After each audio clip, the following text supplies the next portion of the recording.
الرحیم اللہم الہمنی رشدی واعوذنی من شر نفسی۔ آج سامعین و ناظرین کے لیے جو بات چل رہی تھی مختار کل کے بارے میں کہ مختار کل صرف اللہ کی ذات اقدس ہے، لیکن کچھ جزوی اختیار اللہ کے رسول صلی اللہ علیہ وسلم کو دیے گئے ہیں، اور قیامت میں چار بڑے اہم اختیارات دیے جائیں گے۔ ان میں سے ایک اختیار اللہ کی حمد کرنے کا اختیار ہے۔ حضور پاک صلی اللہ علیہ وسلم کو قیامت میں اللہ کی ایسی تعریف کرنے کا اختیار دیا جائے گا جو کسی اور کو نہیں دیا جائے گا، کسی اور بھی انبیاء کو نہیں۔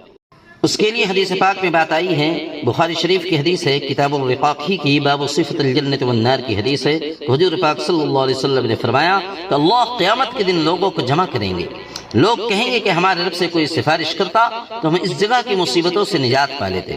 تو حضور صلی اللہ علیہ وسلم فرماتے ہیں کہ مجھ سے کہا جائے گا کہ اپنا سر اٹھائیے، مانگیے آپ کو دیا جائے گا، فرمائیے آپ کی بات سنی جائے گی، آپ سفارش کیجئے آپ کی سفارش قبول کی جائے گی۔ تو میں سر اٹھاؤں گا اور اللہ کی ایسی تعریف کروں گا، ایسی تعریف جو اللہ اس وقت مجھے تعلیم دیں گے، جو میرے دل میں القا فرمائیں گے۔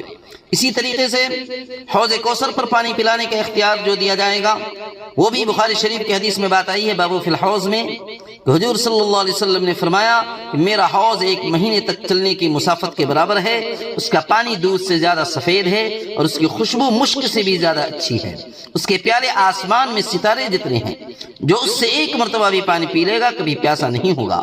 تو ان حدیثوں سے معلوم ہوا حضور صلی اللہ علیہ وسلم کو قیامت میں 4 بڑے بڑے اختیارات دیے جائیں گے۔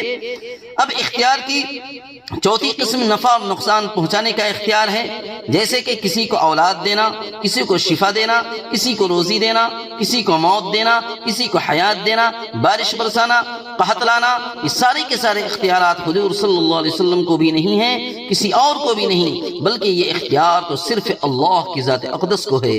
اس لیے آیت مبارکہ میں اللہ نے فرمایا سورۃ الجن کی آیت نمبر 21 اور 22 میں کہ قل انی لا املک لکم ضرا ولا رشدا قل انی لن یجیرنی من اللہ احد ولن اجد من دونہ ملتحدا۔ ترجمہ یہ ہے کہ آپ کہہ دیجئے کہ میں نہ تمہارے نقصان کا مالک ہوں نہ بھلائی کا مالک ہوں۔ آپ کہہ دیجئے مجھے اللہ سے نہ کوئی بچا سکتا ہے، نہ میں اسے چھوڑ کر کوئی پناہ کی جگہ پا سکتا ہوں۔ اس لیے یہ چوتھی قسم کا اختیار بھی حضور صلی اللہ علیہ وسلم کے پاس نہیں ہے۔ آپ خود بھی آیتوں پہ غور کر سکتے ہیں، تفاسیر اور تراجم بھی دیکھا جا سکتا ہے۔ اسی لیے آیت مبارکہ میں اللہ نے فرما دیا کہ اختیار کی جو چوتھی قسم اصل ہے، نفع اور نقصان پہنچانے کا یہ اختیار، یہ اللہ کے علاوہ کسی کو نہیں ہے۔ اللہ تعالیٰ ان صحیح عقائد پہ ہمیں عمل کرنے کی توفیق نصیب عطا فرمائے۔